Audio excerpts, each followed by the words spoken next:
При установлении этого двигателя у нас на 2 порядка даже больше стало водоснабжение населения. Вода поступит в каждый дом. Как проходит замена водонапорных насосов в Сунже, проверял наш корреспондент.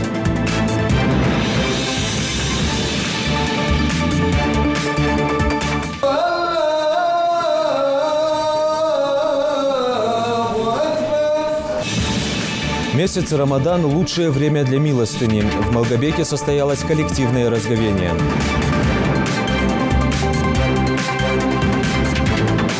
Мы провожаем последний путь, провожаем на родину одного из героев.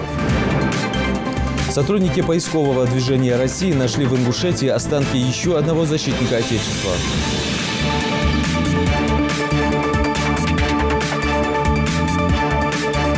Местные добровольцы все вместе дружно строили новый мост, соединяющий 2 берега реки Яндерка. На тот берег отныне можно перебраться безопасно. В Яндере построили новый мост.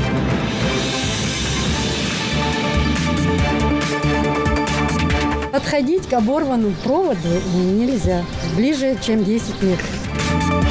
Предупрежден, значит вооружен. Сотрудники МРСК провели урок безопасности для детей, отдыхающих в летнем лагере.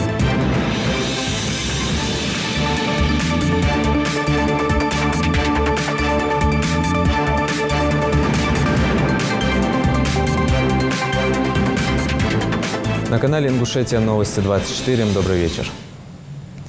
Реализация в регионе инвестиционных проектов в рамках социально-экономического развития республики, а также вопросы повышения платежной дисциплины в топливно-энергетическом комплексе региона. Эти вопросы стали главными на первой встрече главы региона с новым руководителем Минкавказа Сергеем Чеботаревым. Юнузбек Евкуров рассказал, что в этом году в республике запущена 2-я очередь завода по производству алюминиевого профиля РИАК мощностью 7000 тонн в год. Также в рамках подпрограммы ведется строительство птицекомплекса по выращиванию и глубокой переработке мяса индейки производительностью 10 тысяч тонн в год. Объект будет сдан в эксплуатацию в 2019 году. Реализуется проект по реконструкции комбината строительных материалов «Неон».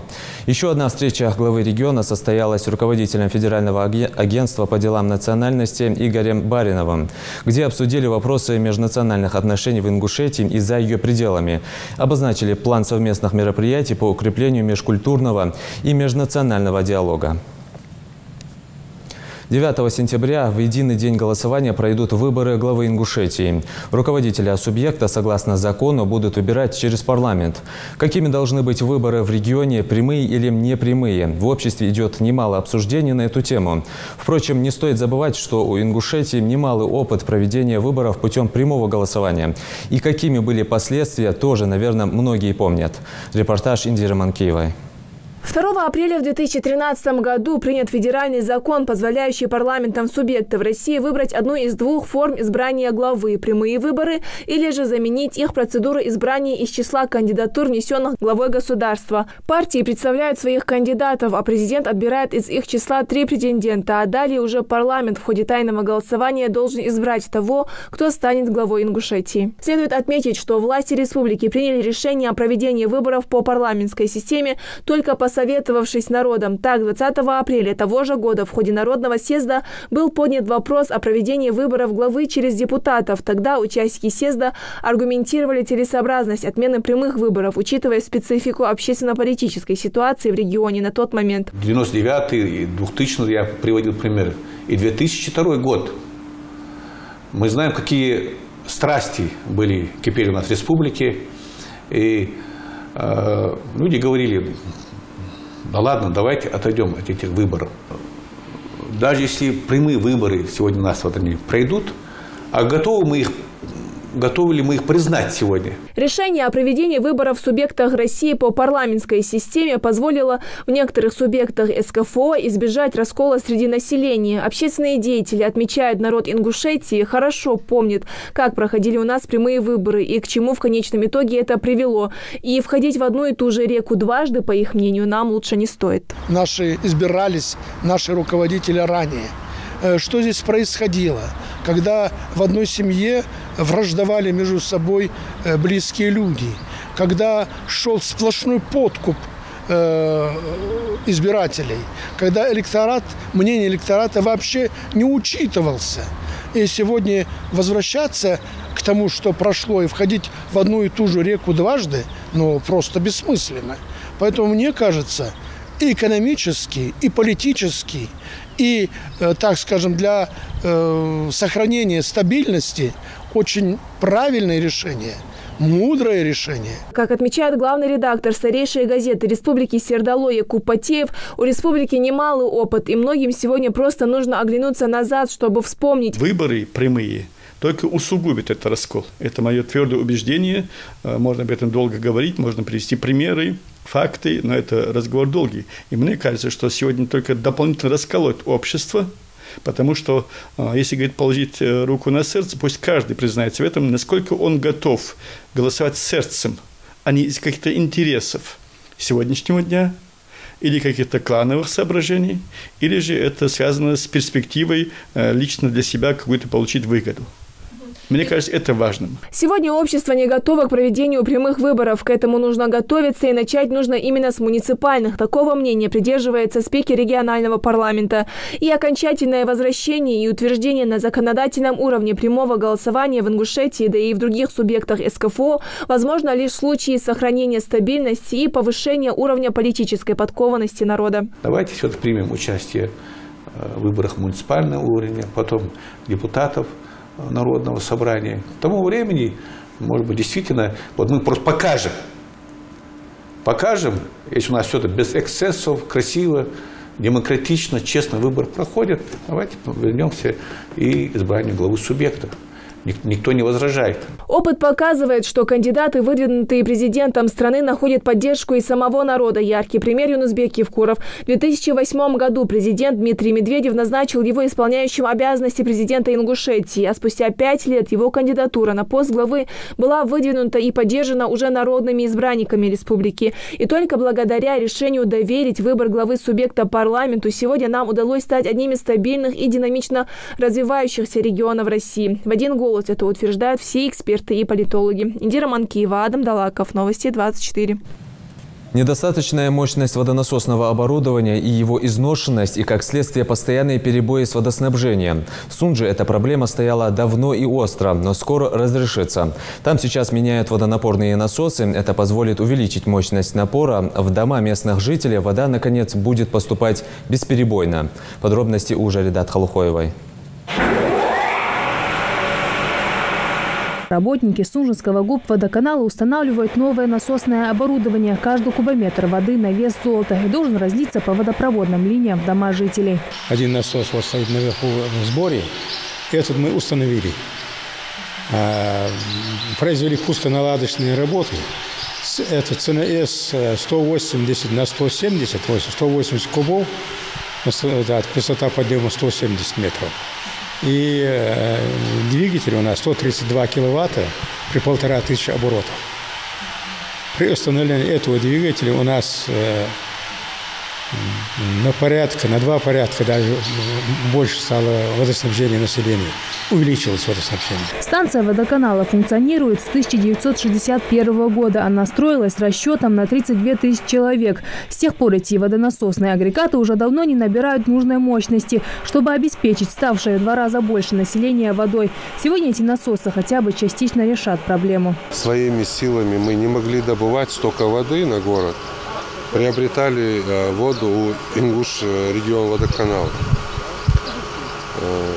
Сейчас из-за того, что вот даже вот один вот то, что вы видели, сейчас мы насос включили, уже на процентов, я думаю, 20-30 мы сократили покупную воду. Но вместе с тем обеспечить весь город водой одного оборудования недостаточно, признаются местные власти. Необходимо установить дополнительные водные резервуары. Этих изменений ждут больше всего местные жители. Они даже готовы терпеть неудобства. Она, как они обещали, к 6 часам вечера вода была.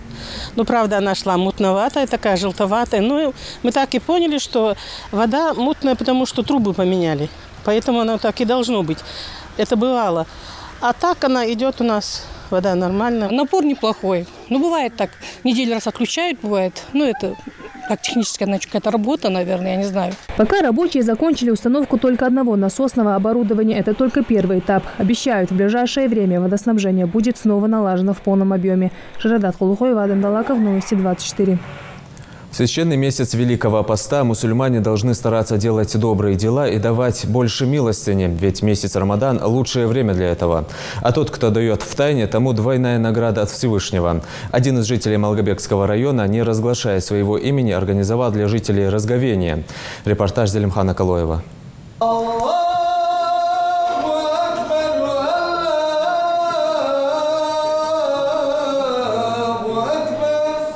Солнце заходит, а вместе с ним звучит и долгожданный азан. Все собираются на разговение, на которое пригласил один из местных жителей Малгобекского района. Мужчина пожелал остаться неизвестным. И это неудивительно, ведь великую награду от Всевышнего Аллаха получат те, кто настолько скрытно давали милостыню, что даже левая рука не знала, что дает правая. После разговения финиками и водой все собравшиеся приступают к коллективной молитве.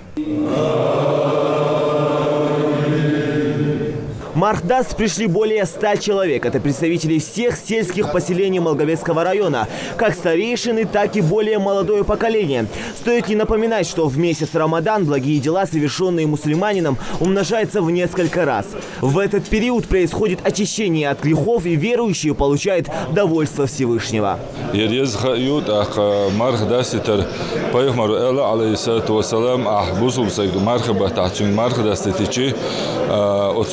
شو سجنا يولشل يال خيروهنا تاقتنا خا مركب شون يولشل يال يشتسلوش ال تا أصحاب شخيتش درس خلص نجحسن يهم ياتع تاخ موخر دو الشيء تجح خرما الشيء تأردو خمالتين دست تشيء تأردو شرمالتين دست تشيء تأردو الله إشت بايه مروه بيلقل ديخن دز سنة دكر. Именно такие встречи старейшины, как правило, не пропускают. Тем для бесед много, начиная от религиозных и заканчивая социальными. Вот и этот вечер был богат на различные дискуссии между представителями старшего поколения. Самое бурное началось обсуждение внутриполитической ситуации в республике.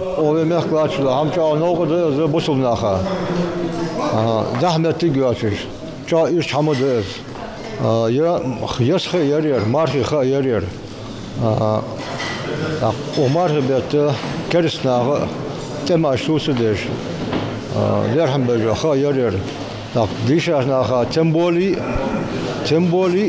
даср умар ребята غريا هم ستون باغ هم يقي هم خذ داستش هماش مفتيات يوزش امم دوزش ديال كلام دوز وسغا темболи дастер شيخ خوجي ويبرا شيخ خوجي فتشا شيخانا دال خواشيجي مفتير خواشيجي نو ديشا سغا سوخدرغا از ديشا سغا دوقا بيخباق ومودو جرشخانه اج محمد خزدات دق خلقت الخنت ويغلغ مخباشناها ملاش اوالا هنياش مفتياتي احنا باشاتي خا بتشا دخوات بدكتور انا سمعت جاي زخوا دول دات صندوق دلوات دال اندلي هنياش بتشا تحن دق نخلات حجم مردجلات نقش باندي نخلات سني برج بلات قبوا بلدي نخلات خشوا خاصه دي حمد تلوغ دي حمد هنياش تانس خوا باستا سردد الفت اي كاس قادر دخادر شد سردد الملاضي حسب واش ابوش قد حمد حسار سمتي داودي هنياش دال مقله تبتشا تقول احد وجهت نسق وبتشالكي والله بتشالكي سودق حمدات بدني حمدات برت بجوال دق بينج دتات خو تسقم الله صدق واجب يا شمل رياضات صدق واجب انا صدق واجب خلص صدق واجب زخاد قوات مو يعني مو ده حمد مو عشا ديال حمد يونس بيك خقوش زال شي خقوش زواق قو سيدنا اخر دعوال علي صدق واجب يا اخر قال بقوا يوش ده حمد انا شاذ حمد شي وسقس بس بوش حديد يزو دخل ساجات ناخا دقا بوش ناخا زنوق سوسين اسقنا ديزت هندي اس باتشاو الله فرمس حتى ينوى شيخ قواتي وزراغوغو республики دي دعوة قر دخوادر يا ومارك بتسخلش سدي تجمع دول هم درس خندل يدي هون استركوا يشوا هم داس دي هون سك دخواد ويشات بيني قريبه ويسك بؤس دي عشان شاش تخدش هاي ميل بقبش هاي ميل نسبة خل ديزي عشان سون بقيتست سون باخيتست سون خارتست إيش بيشخني بقدر ويدوسي بعرقش داخش بعرقش ده لرقش داخش بعرقش حوازش ده إيش بيشخني معك أمي كويدين حياة غيش له حمدي أنا ليش نسونا دي أنا بعرقي ناس وش ما هم بي دي يعني سرني تيش ولا بس عاج ما هم بي نو يربين شدع وفسدني يا خانة دي أنا حدا ما الحاجة استرويكا حمل إزداش مشكي تاين حل مقاسيات قتر تاين ديك قتر خز قورة حغانيت سنة دي يعني سي والله ناقد حل ود الشيء غن سامرنينا حلوها سحقير صغدي حق حد سناقد يوقع عوض إزناق سبوزش ده سيها حليا حماش قلت طيب الناقش ده شرط تدي هالمرض الحمد لله ده بس هدوغ خنم كمونيستش خنم خداع برش خنم سادي حكاية نخشش خنم ساري حق استاد أدناك أسري وعشت على عصر يروي حنسونا دا إذا يصير حمول السجوات بتشع وز بيمخنيان يسن روح إيشاز عدو هوات يسوق دوات سو ويسحمي تعمي يعني حد باقينا بتخليه متعمي ما خبر دود سويدية بقدر ده ألتقط سيرتني حز إيرن تعارف داخل ده سيس واصل كران حميل كاج دي وتردني لغاد أخي حد واصل سحم بيس سويت تعين دي أن متكن يحسيش غاز تعين هم هندحسيش وين في إيش نوخات يعني زناير مش عقاش غير شيء خلنا حتى ليش بنشي ده كذا إيش نادى دي هن شو هات شو استبيل لي يستقعدني يستقنوات أكل شادر وعاشي برتين خير ده وعاشي فيز خير ده يقدر خذوا القلات ده زين ظلم العداء ده ناخا مو هم صدر ده مو شمال الله ولا ده دي هن قال يقدر دول توين إيش تخذ وعاشق يتنادى بدي هن وعاشق يتر متشخانة دي هن إيش تحلي تحاد ولا حالخد ولا دي هن إيش برتين دولش وعاشق وعكسك وعاشق خجيق وعاشي ديز دوزر دولش دال ده خبرم دول توين والله هو يرتخو مخنوات يرتخو واتشن مخ مخنوات لقي الله شاس قوسم أو حظ تدور بيليل ذي مجد مدات طور دين صاج والخامر حدو ورد فتحت قوس ونر مخا بانو يرتس قوس ونر يرتخ هداوي يخش إيش هماج لورو ديس ويهات هستخمو الوقت درسات سبرا بردينر برديشه يحنز ديال جاباراتو برگشت سن خمس بيتشه سك خلط اجريش خلط يزرفت غلغا خلبيز بين سك خلبيز سخ يحخليز Священный для всех мусульман месяц каждый стремится к одной главной цели – совершать как можно больше благих дел. Неважно, большое оно или маленькое. Помощь ближнему, садака, подача стакана воды постящемуся и не только. Помимо обязательных предписаний, необходимо выполнять и дополнительные. Читать священный Коран, совершать суннат намазы и каждую минуту восхвалять Всевышнего.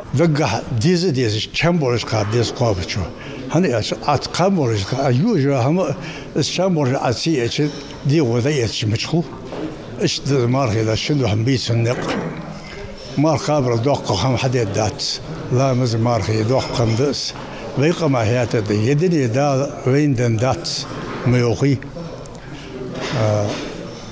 نجح مو ير كرسنا خازن ديسري دشوا نقبل براز يقبص الداخل قيمة تبين ديك خليت دنت أشوية ريخ كرس ناختصر إذا بقوسه ده كرس ناختصر ويلم هتبت قوسمي زي خلي شواتي ناخمديوي وين تحنس إن ناخمو خلر ماركا قدوخ قم دات دوخ طيب دات أيامو يميل برد وعش ديت لويد أخ قم مديو دا الحال صخور حيات حيهور عداوة من صخور دعتي حياتها يمين بريتج ديك دا أتباق دا وابس هذول طار ديك метр. Тем временем насыщенный вечер продолжили религиозными песнопениями, после чего старейшины приступили к чтению маулида.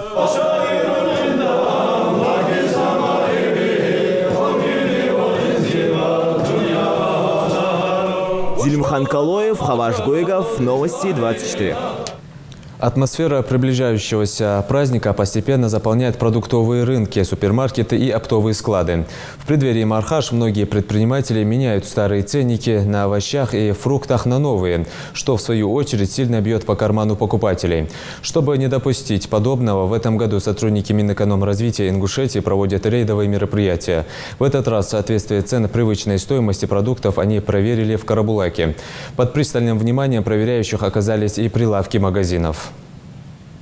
По сравнению с другими ценами на рынке, я смотрела помидоры, там они 90 стоят и 70. Здесь стоят 88, 65. Огурцы 48, там стоили 50 рублей.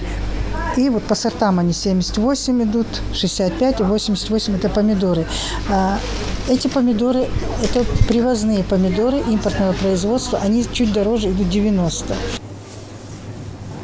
Предпраздничного ажиотажа вокруг стоимости продуктов питания проверяющие пока не выявили. Отличаются пока разве что привычные всем цены. Если одни продают килограмм розовых помидоров за 110 рублей, то другие только за 90. Владельцы торговых точек объяснили такое различие в стоимости принципом: чем ниже цены, тем больше покупателей и тем выше товарооборот. Мы работаем для покупателей и работаем только с теми поставщиками, которые предлагают нам более выгодные цены. И еще у нас политика такая от производителя к покупателю, то есть у нас нет посредников. Мы сразу работаем напрямую с нашими поставщиками и производителями.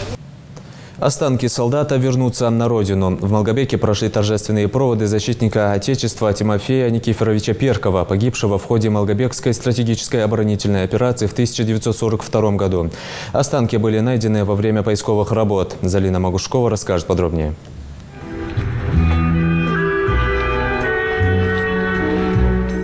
Ингушетия прощается с бойцом Тимофеем Перковым в городском парке. Это место символично тем, что здесь установлен памятник солдату-освободителю. Ведь благодаря миллионам таких защитников Отечества, как Тимофей Никифорович Перков, страна живет под ясным и мирным небом. Мы провожаем в последний путь, провожаем на родину одного из героев, который пал смертью, защищая наш город Малгобек. Вечная ему слава и память. Сегодня, к сожалению, тут называли страшные цифры, сколько людей у нас еще без вести пропавших, героев, имена которых неизвестны. И вот та работа, которую проводят наши поисковики под руководством Беслана Заитова, она бесценна. Спустя столько лет солдат возвращается домой. Он будет захоронен на родовом кладбище Перковых в деревне Сергеевка, что находится в республике Чувашия. Именно оттуда в Малгобек был призван боец 2-й роты 64-й отдельной бригады морской пехоты Тимофей Перков. По воле Всевышнего с далекой Чувашии в 40-х годах он оказался под стенами нашего города. Лишний раз это доказывает, что весь советский народ со всех уголков стягивался к нашему городу, чтобы защитить наше будущее. Сегодня, благодаря таким героям, еще неизвестным, мы можем жить, учиться, растить детей, молиться.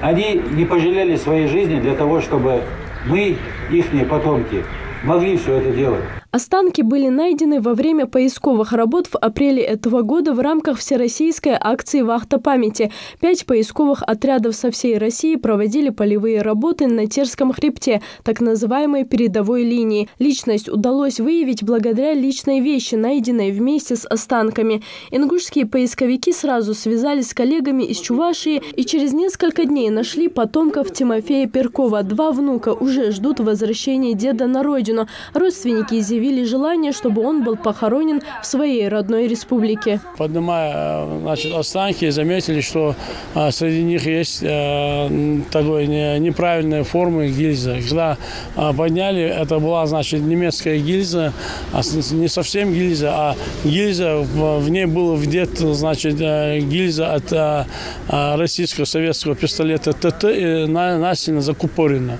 Я сразу дал команду его не раскрывать, потому что была вероятно, что это мог быть самодельный солдатский медальон.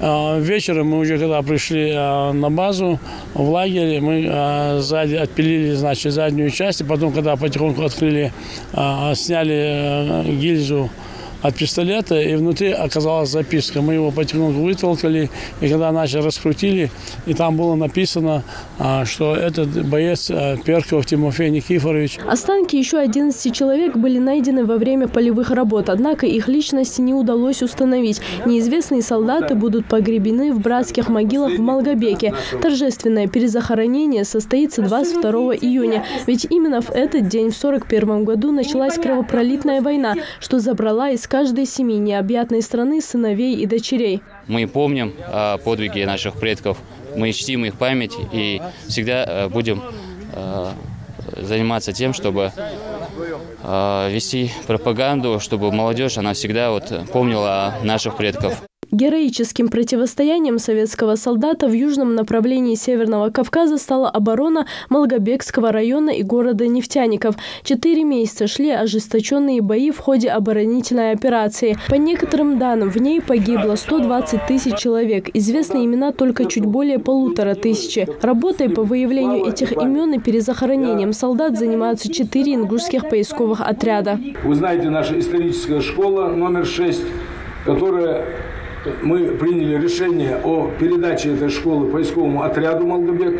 На базе этой школы будут проходить все мероприятия, посвященные поисковым отрядам. Будем встречать наших поисковиков со всей России. Неувидаемой славой в этом противостоянии покрыли себя 337-я, 176-я и 317-я стрелковые дивизии, а также 89-я армянская, 62-я морская стрелковые дивизии и многие другие военные подразделения 9-й и 44-й армии, оборонявшие Малгобек. Эта формировка, никто не забыт, ничто не забыто в наших сердцах. Это не просто формулировка, набор слов. Это веление наших сердец, это наша память, это наша благодарность. Вечная им память и слава. Останки бойца отправляются в Республику Чувашию в сопровождении представителей администрации города Малгобек и 4 членов поискового движения Ингушетии. 10 июня Тимофей Перков спустя столько лет вернется на малую родину. В Ингушетии будут свято хранить память о герое.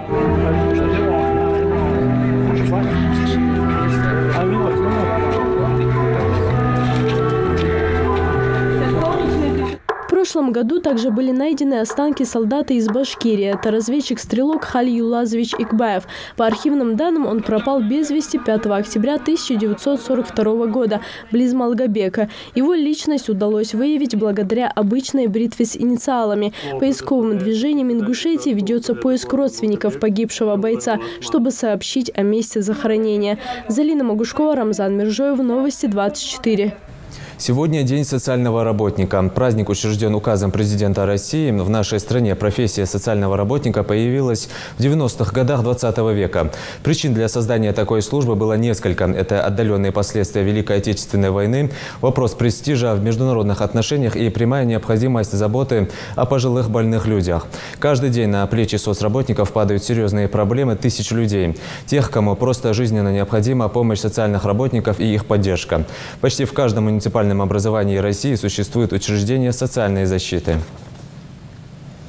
Сейчас прервемся на короткую рекламу и далее в выпуске.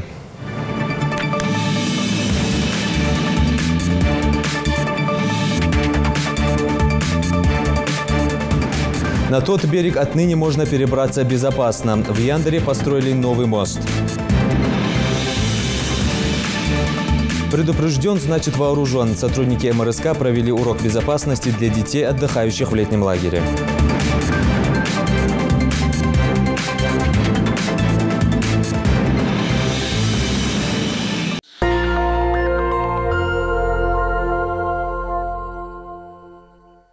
Этот автомобиль может стать твоим. Соверши покупку от 5000 рублей в Поиск.com и получи свой шанс выиграть автомобиль и другие ценные призы. Акция действует по 21 июня 2018 года. Подробности в магазинах Поиск.com. Назрань, улица Евлоева, 41.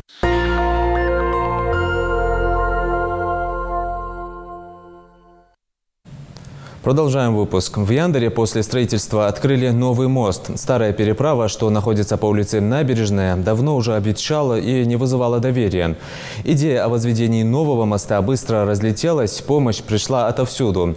Новую переправу здесь строили буквально всем селом. На открытии присутствовал и наш корреспондент Микаил Тангиев.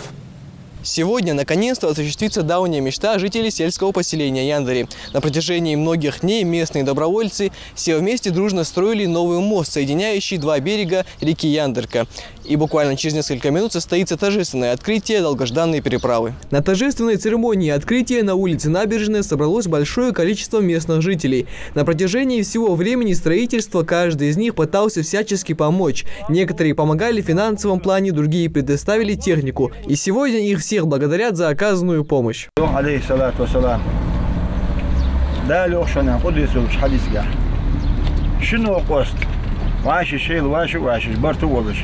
يقدي هنا تيشا بوخ بواتش سانحمن دار ويل شو دار شي قالا ونوقستو داك يرش دي هنا سنج نيجتس دابول بنب يرش دابول بالرغدال غنا وقصل دي هنا يبوخ شق بخال. Радости местных жителей нет предела. Они так долго ждали этого события, и поэтому, не теряя времени, было решено сразу же приступить к самой ответственной и волнительной части мероприятия – торжественное перерезание красной ленточки. После этого по мосту проехались первые автомобили.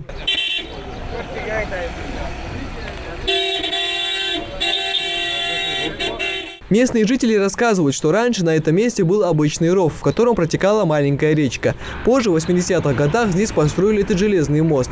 В те времена он выдерживал любую технику, но время шло, и сегодня эта переправа стала опасной для движения автотранспорта, так как в любой момент может обвалиться. В связи с чем было принято решение о строительстве нового моста.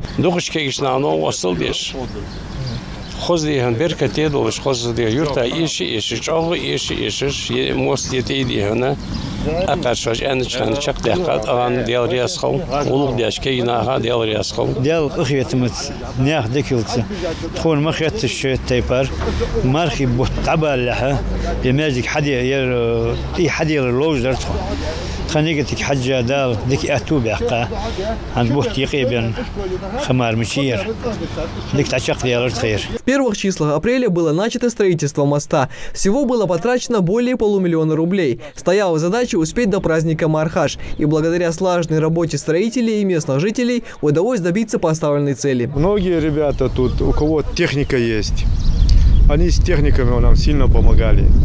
Кто-то глину привезет, кто-то балласт привезет. Хочу, пользуясь случаем, сказать, вот этот мост, который мы построили, посвятить День Республики нашей Ингушетии.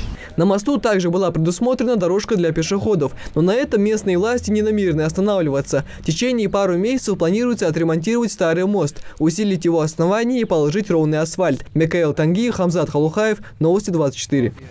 С начала июня в республике стартовал месячник безопасности на водных объектах. В рамках профилактического мероприятия спасатели проводят рейды, инструктажи с отдыхающими на водоемах. Особое внимание уделено подготовке персонала в детских лагерях. Они должны уметь обучать детей безопасному поведению на воде, а в случае необходимости оказать первую помощь пострадавшим. Также с местными органами власти проводится активная работа по открытию мест для купания и их благоустройству. Многолетние наблюдения показывают, что купание в необорудованных местах является основной причиной гибели людей на водных объектах. Согласно статистике, в течение летнего периода 2017 года на водных объектах нашей республики зарегистрировано 3 происшествия, в результате которых погибли 3 человека. Необычный урок электробезопасности организовали для детей, отдыхающих в летнем лагере в Далаково. Сотрудники МРСК рассказали детям, как опасно играть с электричеством, и напомнили о мерах безопасности, которые нужно соблюдать в повседневной жизни.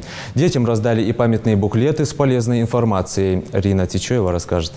Как ваши каникулы? Молодцы. Сегодня мы поговорим с вами об электроэнергии. Чтобы каникулы для ребят прошли без напряжения, сотрудники МРСК рассказывают, как опасны игры с электричеством и что шутки с током заканчиваются плохо.